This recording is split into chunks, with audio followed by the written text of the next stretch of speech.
أعوذ بالله من الشيطان الرجيم. بسم الله الرحمن الرحيم.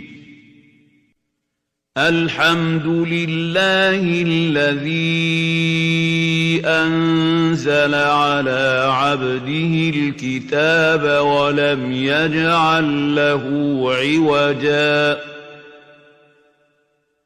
قيما لينذر بأسا شديدا من لدنه ويبشر المؤمنين الذين يعملون الصالحات أن لهم أجرا حسنا ماكثين فيه أبدا وينذر الذين قالوا اتخذ الله ولدا ما لهم به من علم ولا لآبائهم كبرت كلمة تخرج من أفواههم إن يقولون إلا كذبا فلعلك باخع نفسك على آثارهم إن لم يؤمنوا بهذا الحديث أسفا إنا جعلنا ما على الأرض زينة لها لنبلوهم أيهم أحسن عملا وإنا لجاعلون ما عليها صعيدا جرزا أم حسبت أن أصحاب الكهف والرقيم كانوا من آياتنا عجبا إذ أوى الفتية إلى الكهف فقالوا ربنا آتنا من لدنك رحمة وهيئ لنا من أمرنا رشدا سبحان الله وبحمده سبحان الله العظيم سبحان الله وبحمده سبحان الله العظيم سبحان الله وبحمده سبحان الله العظيم سبحان الله وبحمده سبحان الله العظيم سبحان الله وبحمده سبحان الله العظيم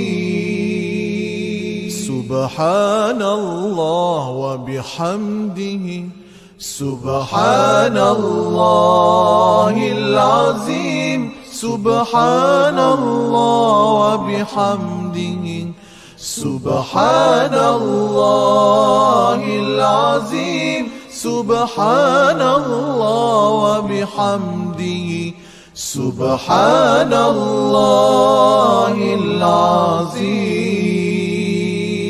سبحان الله وبحمده سبحان الله العظيم سبحان الله وبحمده سبحان الله العظيم سبحان الله وبحمده سبحان الله العظيم سبحان الله وبحمده سبحان الله العظيم سبحان الله وبحمده سبحان الله العظيم سبحان الله وبحمده سبحان الله العظيم سبحان الله وبحمده سبحان الله العظيم سبحان الله وبحمده سبحان الله العظيم سبحان الله وبحمده سبحان الله العظيم سبحان الله وبحمده سبحان الله العظيم سبحان الله وبحمده سبحان الله العظيم سبحان الله وبحمده سبحان الله العظيم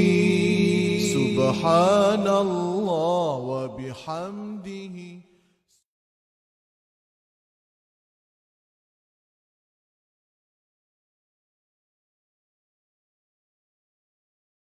أستغفر الله أستغفر الله أستغفر الله أستغفر الله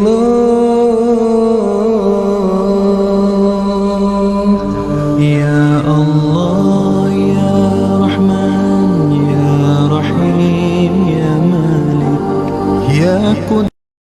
بالله السميع العليم من الشيطان الرجيم. بسم الله الرحمن الرحيم. وإذا رأوك إن يتخذونك إلا هزوا أهذا الذي بعث الله رسولا إن كاد ليضلنا عن آلهتنا لولا أن صبرنا عليها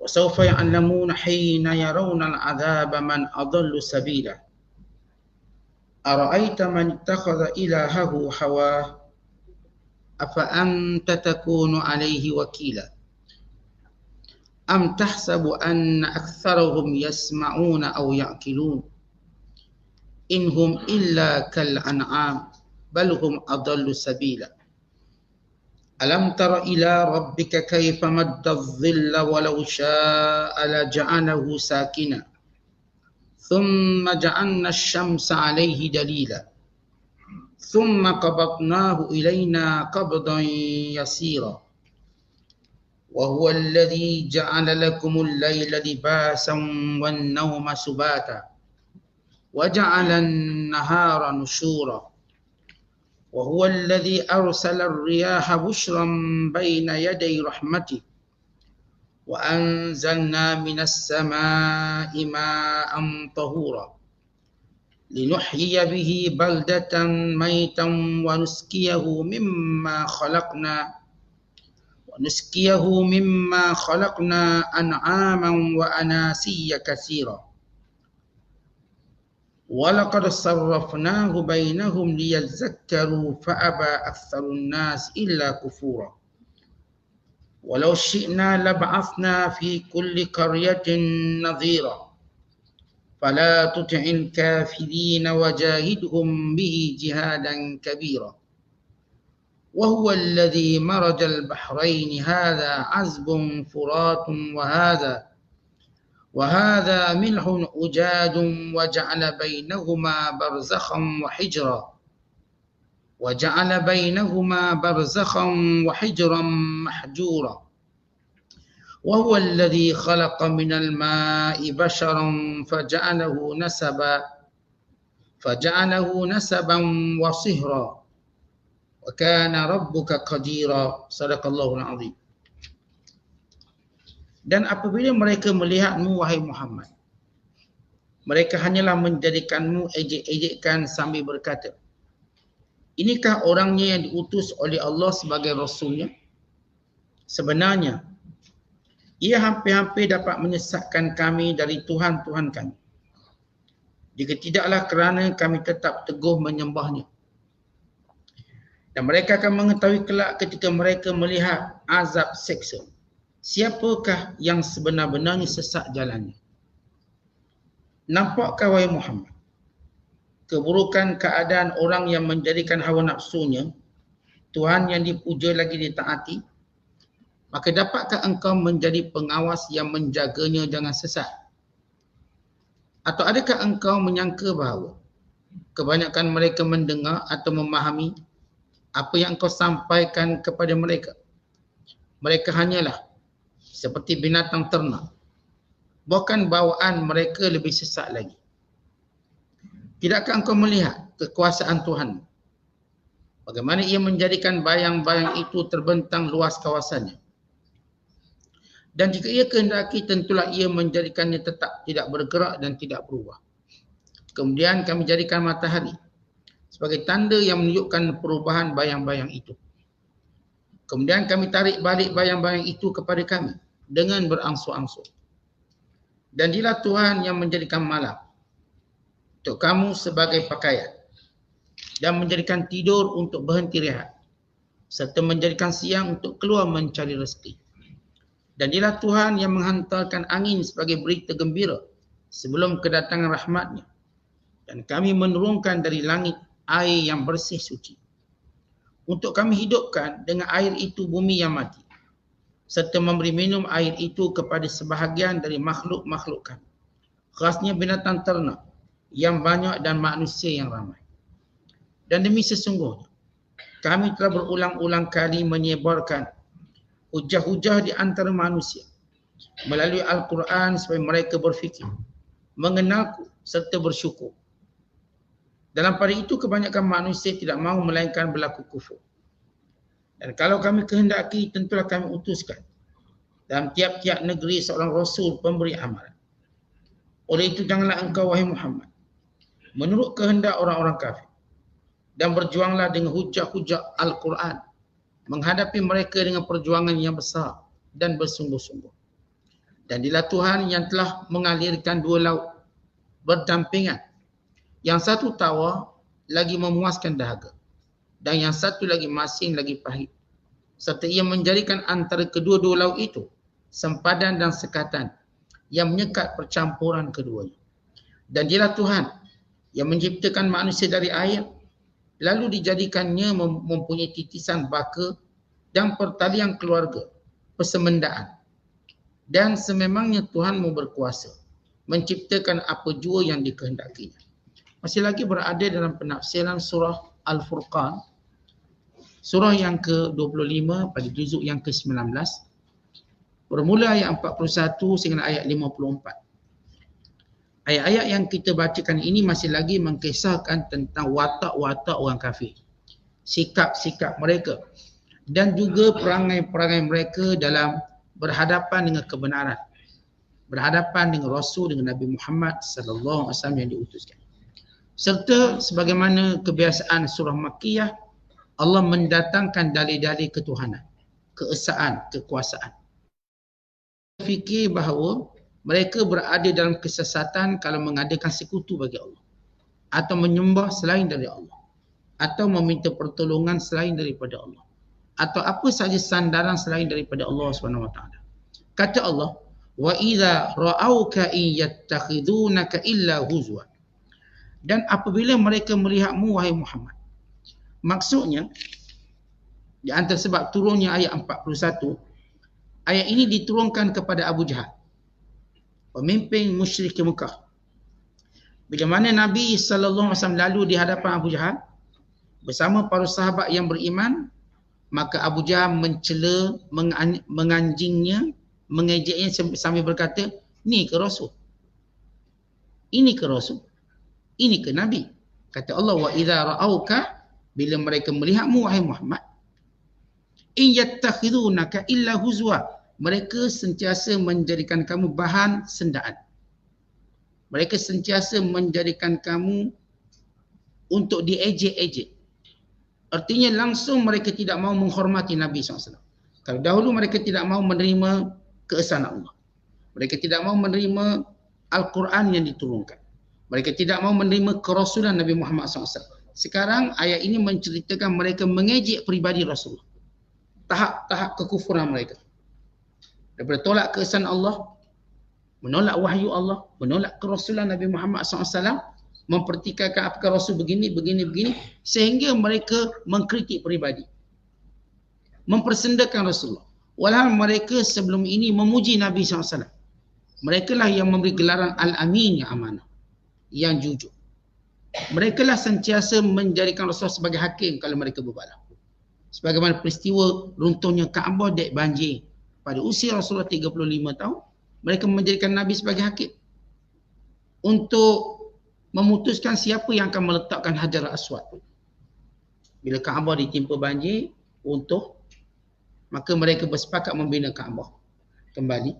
Tapi berbalah siapa yang akan letak Hajar Aswad. Kerana letak Hajar Aswad itu satu kemuliaan bagi mana-mana kabilah. Maka Rasulullah menyelesaikannya. Kalau tidak, kerana Nabi menyelesaikannya, nescaya mereka berbalah tu. Mereka bersetuju Rasulullah menjadi hakim. Rasulullah menyuruh dibentangkan satu helai kain. Lalu diletakkan Hajar Aswad di tengahnya dan menyuruh setiap kabilah memegang kain tersebut. Sehingga sampai ke tempat diletakkan Hajar Aswad, maka Rasulullah sendiri yang letak. Mengelakkan perbalahan. Kerana Nabi SAW dikenali oleh semua kabilah. Tiba-tiba Rasulullah dipersendakan oleh mereka kerana mereka tak ada hujah lain untuk menolak kebenaran. Hujah mereka hanyalah bentuk penafian. Hujah mereka hanyalah bentuk kejian. Apa hujah kamu semua perkara? Apa hujah kamu menolak Rasul? Tidak ada hujah. Mereka tidak berjaya pun membawa hujah untuk menolak ketuhanan, kerasulan, menolak kebenaran hari kiamat, menolak kebenaran wahyu dan Al-Quran. Mereka bentuk penafian semata-mata. Ini bukan Nabi, ini bukan Nabi. Sebab apa dia bukan Nabi? Sebab dia bukan Nabi lah. Bentuk penafian. Kita kan kalau berhujah dengan orang, setuju ke tak setuju, buat dalil lah. Kalau sekadar nafi, maka hujah penafian menunjukkan kedengkian, menunjukkan rasa hati. Hujah penafian kita panggil. Apa orang kata tak percaya? Apa orang nak percaya? Kan saya dah beritahu ini. Tak, saya tak percaya. Kan saya dah beritahu ini hujah ni, ini hujah ni, ini hujah. Saya tak percaya. Dia panggil hujah penafian. Lalu bagaimana mereka nak buatkan lagi hujah penafian? Dia menghina pribadi Rasulullah. Pada sebelum ini mereka kenal nasab keturunan Rasulullah. Mereka mengenal kalau Rasulullah tidak pernah menipu walaupun sekali. Walaupun dalam bergurau. Wallahi inni la amzah wala aqulu illa haqqa. Aku juga bergurau tapi aku tidak pernah bergurau bercakap bohong. Baginda sallallahu alaihi wasallam bergurau pun tak bohong, apatah lagi bercakap betul dan bercakap serius. Nabi tak pernah walau sekali pun berbohong. Walaupun tujuan berbohong kerana maslahat atau tak pernah. Untuk menunjukkan sempurnanya kebenaran Nabi sallallahu alaihi wasallam. Tapi Allah cerita tentang watak mereka. Wa idza ra'auka, bila mereka melihatmu wahai Muhammad, in yattakhidunaka, mereka terus menjadikan kamu sebagai punchbag. Illa huzwa, persendakan kamu. Persendakan kerana pengikutnya orang miskin. Pengikutnya hamba-hamba. Mereka lupa isunya bukan pengikut, isunya kebenaran yang dibawa.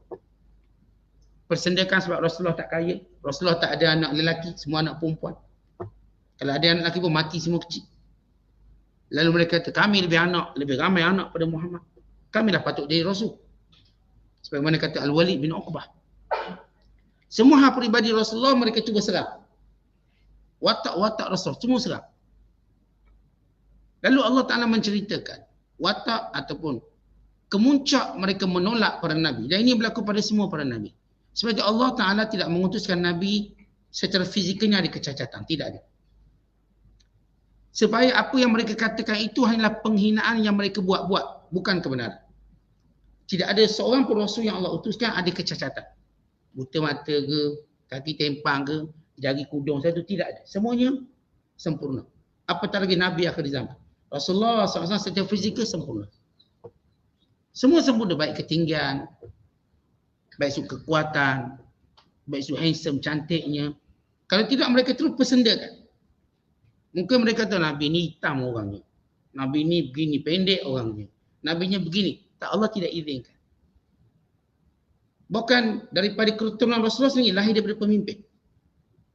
Rasulullah lahir daripada keturunan pemimpin juga supaya mereka tidak menghina dari jalur susu galuh keturunan Rasul. Kalau Nabi ni orang luar, mereka kata ni orang luar ni, bukan orang sini, bukan bumi putra, kata mereka. Ya, macam kita kalau nak melaut hujah, akhirnya kita pergi pada peribadi. Dia bukan warga Malaysia tu. Dia bukan orang kampung kita tu. Dia bukan orang negeri kita tu. Dia bukan grup kita tu. Semua dia akan cuba cari kelemahan. Dan Nabi SAW tidak ada kelemahan ini. Cuma satu tuduhan. Dan kalau tuduhan memang, tuan-tuan, kita orang kalau sakit hati, kita bawa orang paling comel sekali, lawa sikit. Lawa tak dia? Tak lawa. Kenapa awak kata tak lawa? Kan semua kata lawa. Saya tetap kata dia tak lawa. Macam mana pun dia tak lawa. Tak lawa macam mana hidung mancung, kulit putih, sekian-sekian. Macam kita buat makanan sedap lah. Semua rasa sedap. Tanya kat dia, tak sedap. Kenapa tak sedap? Saya nak kata tak sedap. Suka saya lah. Itulah dia sifat watak musyrikin Mekah.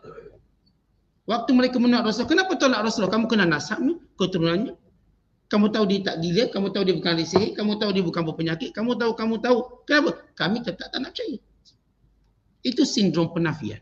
Tidak mahu mengakui. Dek kenapa syahwat? Dek kenapa syaitan dalam diri? Dek kenapa pengaruh-pengaruh yang tidak baik? Syaitan sendiri. Kata Allah, ahadzal ladzi ba'atsallahu rasulah. Ini kata-kata Abu Jahal. Allah hikayatkan balik. Apakah ini dia Nabi? Ni ke Nabi? Perkataan tadi itu memberi maksud penghinaan. Walau kalau kita tanya, apa maksud perkataan ini ke Nabi? Apa kekurangan dia? Apa kekurangannya? Fizikalnya tak ada kurang. Akhlaknya tak ada kurang. Ada pun harta, cuma bayangan yang akan datang dan pergi. Ke mana Abu Talib meminang Khadijah. Meminang Khadijah. Bila Khadijah berkenan dengan Nabi SAW, maka Khadijah radhiyallahu ta'ala bercakap dengan Nafisah. Maka Nafisah pun bertemu dengan baginda SAW, bertanya apakah baginda minat pada Khadijah. Akhirnya Rasulullah kata, ya saya minat. Maka Rasulullah SAW pun beritahu pada bapa saudaranya Abu Talib untuk pergi meminang. Dan dalam ucapan meminang, dia ada ucapan. Maka Abu Talib menyebut tentang keturunan Rasulullah yang mulia. Kemudian akhlak yang baik. Kalaupun kurang, Nabi hanya kurang pada harta. Tapi harta itu hanyalah satu bayangan. Macam bentuk bayang. Atau cuma pinjaman yang akan dikembalikan. Harta tidak boleh menjadi satu nilai kerana dia akan naik turun. Hari ini kita tengok dia miskin, esok mungkin dia kaya. Hari ini dia kaya, esok dia mungkin miskin. Dia tak boleh jadi penilaian kita. Maknanya kita ni kalau nak terima menantu sebagai contoh. Nak terima menantu. Kalau yang datang ni kaya, kita letak nilainya kaya, kita akan bahaya. Sebab menantu kaya tiba-tiba dia boleh jadi miskin. Dan kalau kita tolak dia kerana menantu kita ni, bakal menantu kita miskin, kita juga akan menyesal. Mungkin nanti dia kaya. Tapi kalau tolak kerana perangai dia buruk, kita tak akan nyesal. Sebab itu kata Nabi SAW, Iza ja'akum man tardawna dinahu wa khuluqahu fazawwijuh illam taf'alu takum fitnatun fil ardh wa fasadun arid. Kalau datang kepada kamu seorang lelaki yang baik agama dan akhlaknya, kahwinkan dia, terima dia. Kalau kamu tidak lakukannya, maka berlaku kerosakan yang besar dan fitnah yang luas. Sebab nilai itu je yang kita boleh ambil kira, bukan nilai harta. Maka tiba-tiba Abu Jahal kata, ni kerasuh. Ungkapan tadi menunjukkan kebencian. Walau Abu Jahal tahu keturunan Rasulullah SAW. Abu Jahal kenal sangat, tahu sangat. Abu Jahal kata ulama, kufur dia bukan kufur jahil. Kufur dia disebut sebagai kufur ainat ataupun juhud. Kufur dia tahu Rasulullah SAW itu Nabi dan Rasul, dia tahu. Tapi kerana kebencian. Dan kedengkian dari sudut ketua tadi diwarisi oleh Abdul Muttalib. Bukan daripada keturunan dia. Sama-sama Quraisy tapi belah lain, ayah lain. Itu menjadi kebencian dia. Untuk dia tidak mahu tunduk kepada mana-mana kabilah lain ataupun bani lain. Tak nak tunduk. Tidak tunduk pada Bani Hashimiyah. Bani Hashim. Dan Bani Abdul Muttalib. Dia tak nak tunduk. Kan dia dipegang kepada keturunan dia yang lain. Itu sebab hawa nafsu. Lalu kata Allah, in kada la yudhilluna. Ini Allah dikaitkan lagi kata-kata orang kafir. Hampir dia nak sesatkan kita. Padahal dia dah sesat ni. Si Abu Jahal ni, si pemimpin Quraisy. ni Muhammad ni hampir nak sesatkan kita. Padahal Rasulullah nak beri petunjuk. Dia kata hampir dia nak sesatkan kita. An alihatina, daripada Tuhan-Tuhan kita. Laula an sabarna alaih. Kalau tidak sebab kita kuat. Mereka bangga kita kuat. Sebab itu Nabi Muhammad tak boleh goda kita. Nabi Muhammad tak boleh pengaruh kita. Kita kuat pertahankan agama ini. Hampir kita disesatkan oleh dia. Artinya Abu Jahal kata Nabi Muhammad sesat. Sebagaimana Fir'aun berkata pada Musa dulu, Musa ni sesat. Dia datang nak porak-porandakan kita, bawa benda ajaran sesat. Baik, semua orang boleh kata orang sesat. Semua orang. Tentang orang sesat, dia boleh kata orang yang dalam petunjuk tu sesat tu, ustaz tu. Dia ni semayang pun tak. Dia boleh kata ustaz tu sesat. Siapa pun dengan mulut dia boleh kata orang sesat. Siapa pun. Tanpa mengambil kayu ukur yang sebenar. Sebab bila seorang itu untuk menolak sesuatu tadi tanpa perlu dia berhujah panjang, cukup kata sesat, kita tak ikut. Dia sesat. Fulan bin Fulan sesat, kita tak ikut. Sebab apa dia sesat? Sebab dia sesat lah. Kita yang dangkal pemikiran bila dengar ayat tu, maka kita pun malah nak fikir sangat, oh dah. Kenapa awak tak ikut dia? Sebab dia kata sesat, sesatlah dia. Walau bila seorang menuduh orang bijak sana, dia tahu tentang kebenaran tuduhan tadi, benar atau tidak. Abu Jahal kata Muhammad tu sesat. Hampir dia nak sesatkan kita pula. Biar dia sesat seorang tak apalah, dia hampir nak sesatkan kita daripada menyembah Tuhan-Tuhan kita, yang berhala-berhala kita. Kalau tidak kerana kita kuat. Kataan di sini Allah sebut laula an sabarna alaiha, kalau kita tidak kuat. Kalau tidak kerana kita kuat. Wasawfa ya'lamun, maka Allah tahu. Dakwaan Abu Jahal dan setiap orang kafir waktu itu dan waktu sekarang yang kata Islam ni sesat. Sebagaimana bila sebut Islam ni pengganas. Itu cuma tuduhan. Betul ke Islam pengganas? Berapa orang Islam bunuh orang berbanding orang lain bunuh orang lain? Mereka kata orang Islam pengganas. Kita pun tanya, nilai ganas tu sebab dia bunuh ramai orang lah. Mana ramai tentera Amerika yang bunuh orang Islam atau orang Islam yang bunuh orang mereka? Kira sendiri. Yang bom anak-anak mati sekian-sekian.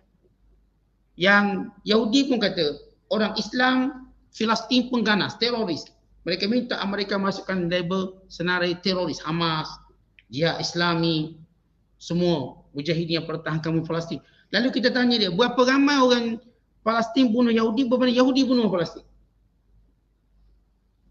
Hanya itu cuma labeling. Ganas, ekstrim. Sebagaimana Abu Jahal guna labeling, sesat. Baik, kita nak tahu nilai sesat. Sebab itu setiap orang kena jujur dalam mengatakan seorang itu betul ke tak betul, jujur. Kita kena analisis sebenarnya itu. Sebab itu kalau kita lihat siapa yang ganas, Amerika ke yang serang negara-negara orang dengan menggunakan kuasa veto dan mutlak dia. Serang Vietnam. Berapa juta orang Vietnam mati. Siapa yang ganas? Tetap dikata Vietnam ganas, bukan Amerika ganas. Dia yang mulakan perang. Yang serang Afghanistan, yang serang Iraq, yang buat sekatan ekonomi 10 tahun sampai 500,000 kanak-kanak mati kebuluran.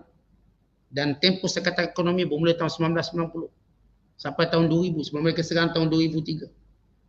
Mereka menyerang, menawannya. Beratus ribu kanak-kanak mati, siapa ganas?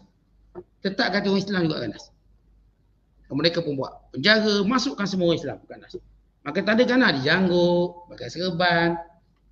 Ke penilaian tadi penilaian songsang.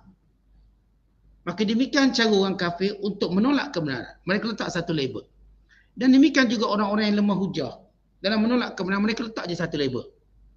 Kerana mereka tahu orang-orang yang lemah pemikiran, yang jenis tak nak berfikir, cukup dengan label tadi, kita pun terima dia seadanya. Kalau kata tu sesat, betul lah sesat. Awak pernah ikut dia? Tak benar. Tapi orang kata dia sesat, sesat lah. Awak pernah dengar dia ceramah? Tak benar. Tapi orang kata dia sesat. Saya kata sesat. Tapi akal awak kat mana? Otak kat mana? Itu provokasi musyrikin Mekah. Bahkan mereka setiap musim haji berdiri di Mina sehingga memberi amalan. Jangan mendekati orang namanya Muhammad. Dia itu ahli sihir. Yang ni pula kata jangan dekat, dia itu gila. Yang ni pula kata jangan dekat, dia itu mungkin boleh sihirkan kamu.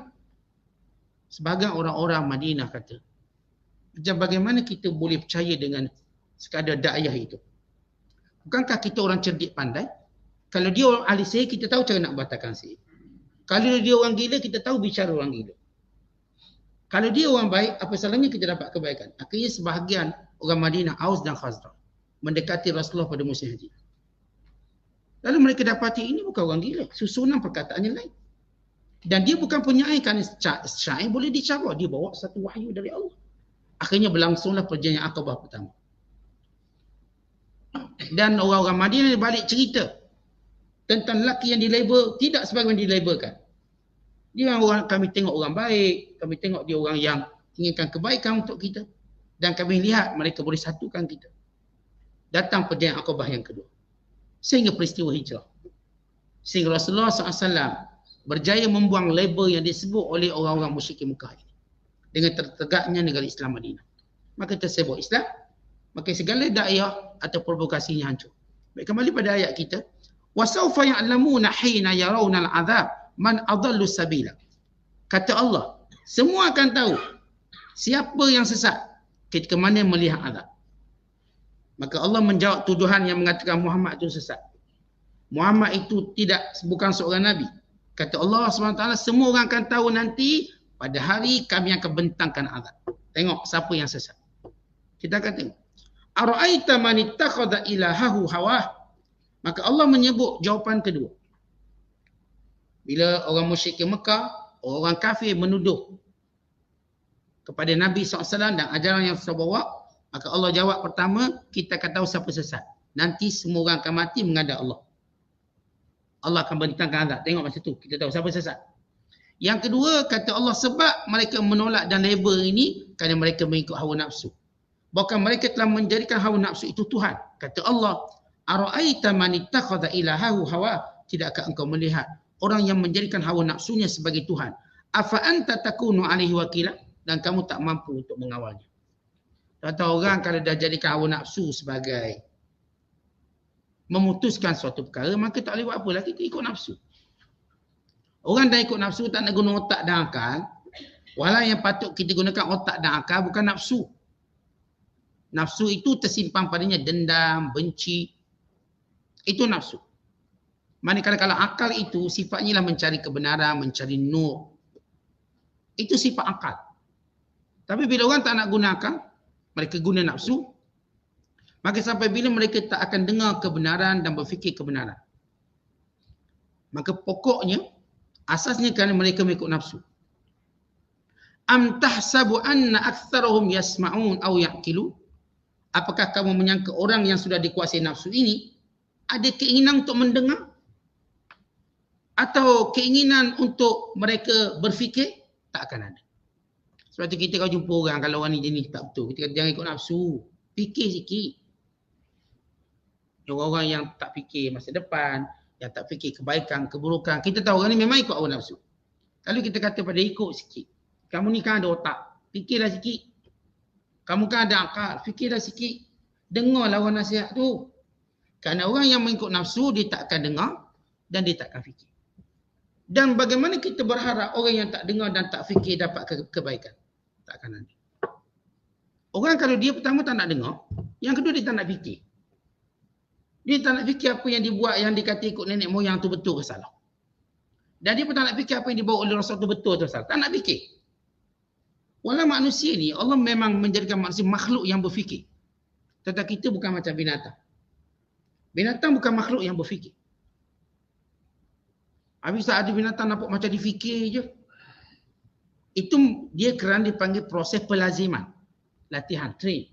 Anjing dilatih maka dia akan buat macam tu. Tapi itu bukan bermakna dia berfikir. Dia dilatih begitu. Kadang-kadang kan kita tengok binatang tu macam cerdik. Ambil barang ke tuang dia. Kadang ikut tuang dia. Macam kenal musuh tuang dia. Menyalak pada musuhnya. Mungkin menggigit orang yang usik tuang dia. Tolong pandu tuang dia ke tempat itu, ke tempat. Nampak cerdik. Tak, binatang Allah tidak ciptakan sifatnya berfikir. Kalau binatang sifatnya berfikir, dia dah jadi menteri besar, Perdana Menteri. Sampai bila kita nak dikuasai oleh manusia? Apa kata kita pun masuk pilihan raya? Dia pun fikir. Dia pun buatlah parti Cak Lembu lah, Cak Rusa. Dia pun bertanding. Dia kata daripada manusia asyik kita, dia jadi daging dia. Dia orang jual kita stick, jadikan stick wayu. Apa kata kita wayukan manusia pula? Sebab dia fikir, dia pun buat. Dia so stick manusia, wayu. Kalau binatang berfikir, maka kita tak boleh kuasai dia. Kenapa kita boleh kuasai binatang? Sebab dia tak berfikir. maka kita dengan mudah kuasai dia. Even gajah, hatta ikan paus, kita berjaya tipu dia dan tangkap dia. Kalau dia bijak, kita tak boleh tangkap dia. Dia bijak. Dia pun ada ijazah master PhD habis kita. Kita tak mungkin dah semudah-mudah dapat tangkap ikan di laut atau binatang di dalam hutan. Tak mungkin semudah itu. Sebab dia bijak. Tikusnya, lipasnya. Maka dia bijak. Maka dia pun buat bala tentera dia. Dia pun buat sekian-sekian. Sekarang itu Allah Ta'ala berkata, orang bila ikut hawa nafsu, sifatnya apa? Tak nak dengar, tak nak fikir. Itu tanda dia.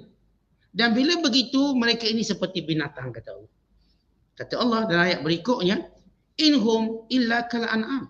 Mereka itu saling tak tumpah seperti binatang. Inhum, mereka itu saling tak tumpah seperti binatang ternakan. Balhum adallu sabila. Bukan mereka lebih sesat. Kerana sebahagian binatang ini kita katakan boleh train dia. Boleh kita latih dia sehingga nampak macam dia berfikir. Boleh train. Dan burung-burung tu kita ajar dia bercakap. Macam dia boleh berfikir, dia boleh bercakap. Anjing terlatih begitu, macam dia boleh berfikir. Tapi dia tak boleh berfikir. Lembu ke kambing, kita ajar dia, dia macam boleh berfikir. Tapi dia tak berfikir, dia bukan makhluk berfikir. Manusia ni kata Allah, bila dia dah ikut hawa nafsu sangat, maka dia hilang sifat apa? Mendengar. Dia mendengar yang baik dan hilang sifat berfikir. Waktu itu wataknya seperti binatang. Bukan lebih teruk pada binatang. Kenapa lebih teruk pada binatang? Kerana binatang itu juga boleh dilatih untuk buat sesuatu. Ini bahaya orang ikut hawa nafsu. Akhirnya, kita tak tahu kenapa mereka terus nak pertahankan patung-patung berhala untuk disembah. Walau mereka dah cerdik, engineer, arkitek, doktor. Dan mereka juga pandai logik itu dan ini. Tapi mereka tak boleh nak akses logik apakah mereka menyembah berhala. Dan patung buatan tangan mereka. Dan menganggap ini Tuhan, anak Tuhan. Bukan menganggap inilah wajah Tuhan. Walau wajah patung yang mereka bina itu, kalau sekiranya ada pada wajah anak-anak mereka, nescaya mereka sendiri pun akan rasa malu. Dan mereka buat fizikal Tuhan, patung-patung. Kalau fizikal itu adalah fizikal anak mereka, nescaya mereka malu. Buat jenis botak, perut bunci. Kalau anak dia macam tu nak? Oh tak nak. Jenis tangan banyak. Nak tak nak awak tangan banyak? Oh tak nak tangan banyak. Cacat. Mereka buat gambaran patung-patung yang mereka kata Tuhan dengan satu gambaran. Kalau gambaran ini diletakkan pada anak-anak mereka, nescaya mereka pun menjadi jijik. Bagaimana mereka menganggap itu Tuhan? Kan itu mereka ni tak boleh akses, tak boleh berfikir. Mereka berada dalam, kita katakan, tenggelam dalam nafsu yang melampau sehingga menganggap sebenarnya waktu mereka menyembah berhala, bukan berhala itu Tuhan, tapi nafsu mereka Tuhan. Waktu mana mereka menyembah berhala, patung-patung, bukan hakikatnya, bukanlah mereka menjadikan patung itu Tuhan. Hakikatnya ialah hawa nafsu mereka. Dipertuhankan. Kau tanya kenapa sembah? Bukankah kamu tahu ia patut? Ialah nenek moyang kami macam ni, kami pun ikut macam ni.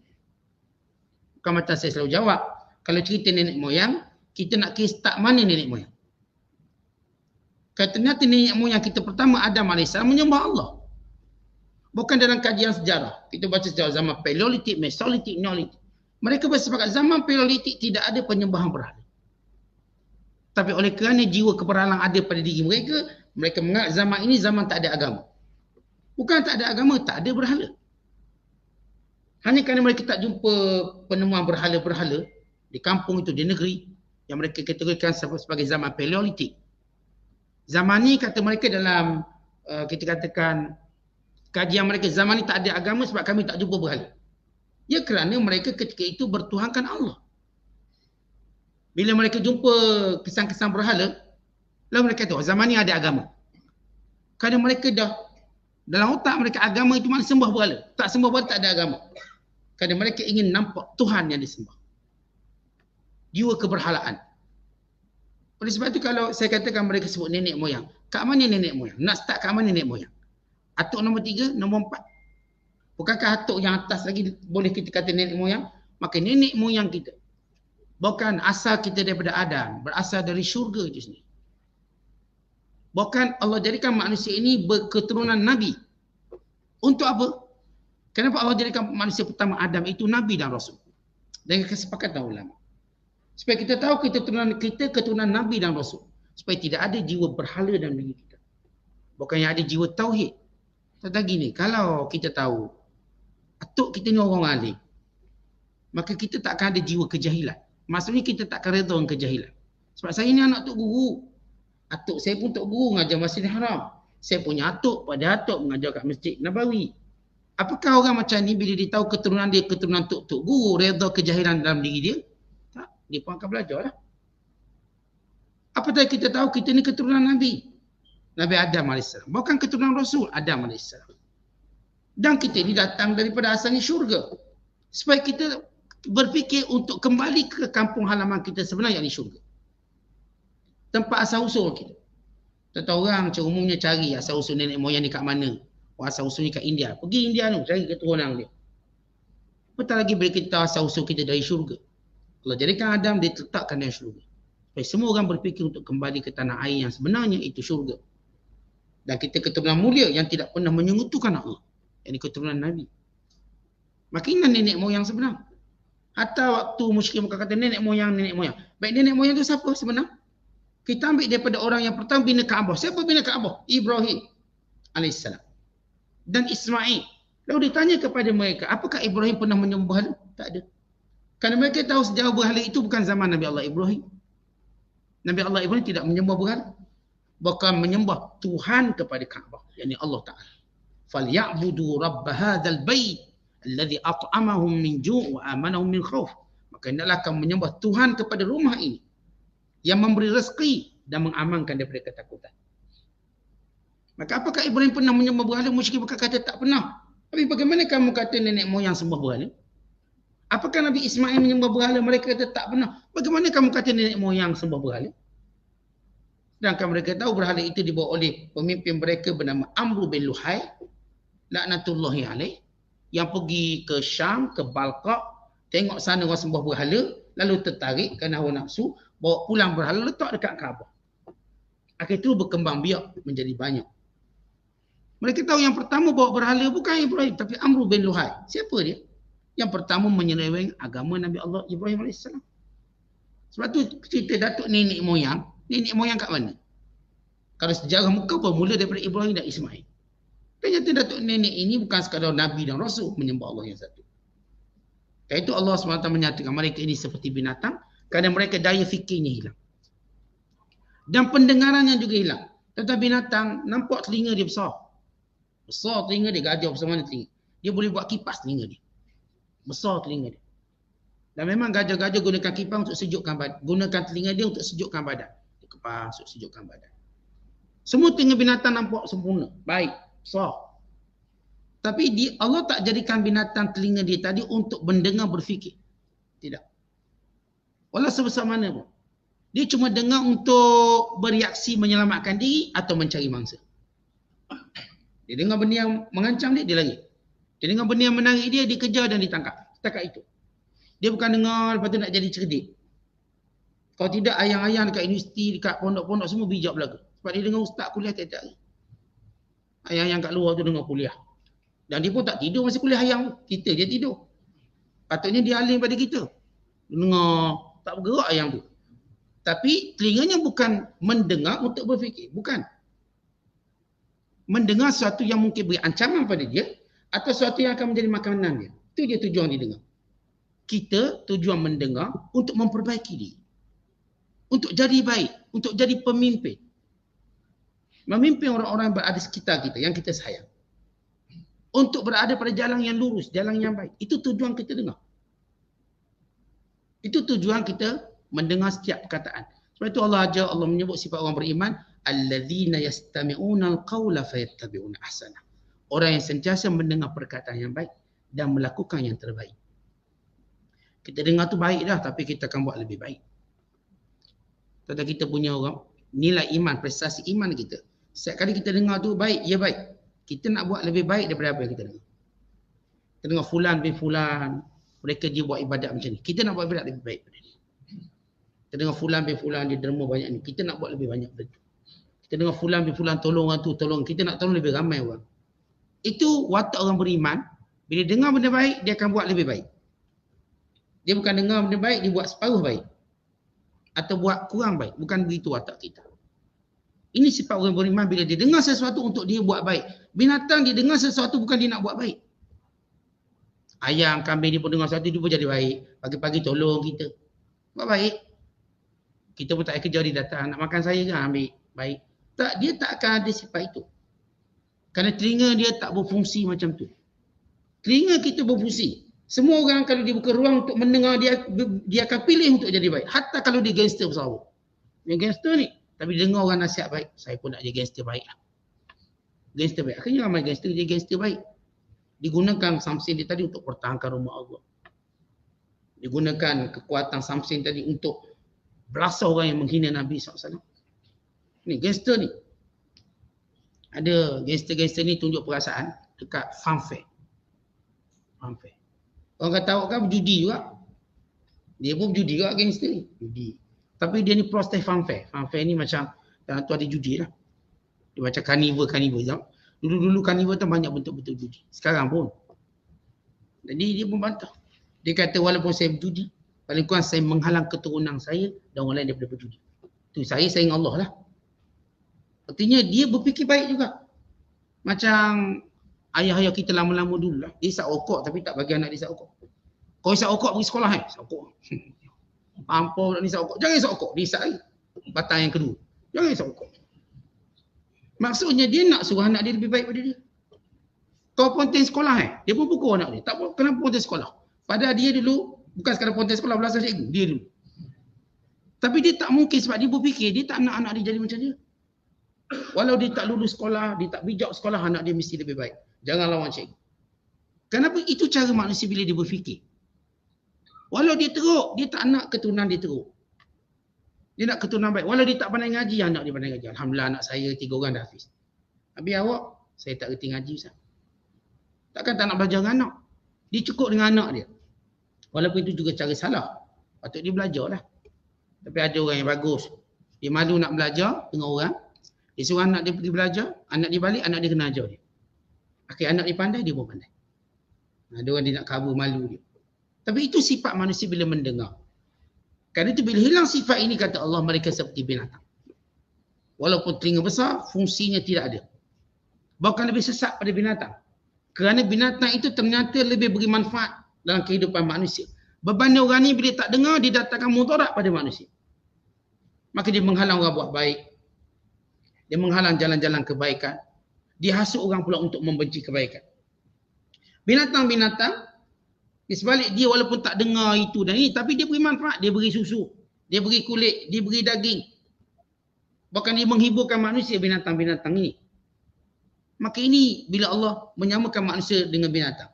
Dan kalau kita perhatikan dalam banyak ayat Al-Quran, Allah menyebut manusia yang tidak berfungsi iman dia, tak berfungsi telinga dan akalnya, digambarkan seperti binatang-binatang.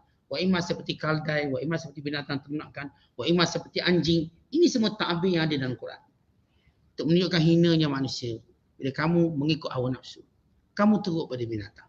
Tidak berfungsi segala panca indera, tidak berfungsi segala akal yang sepatutnya digunakan untuk menyelamatkan kamu daripada azab Allah Ta'ala dan kemurkaannya. Wallahu bissawab. Assalamualaikum.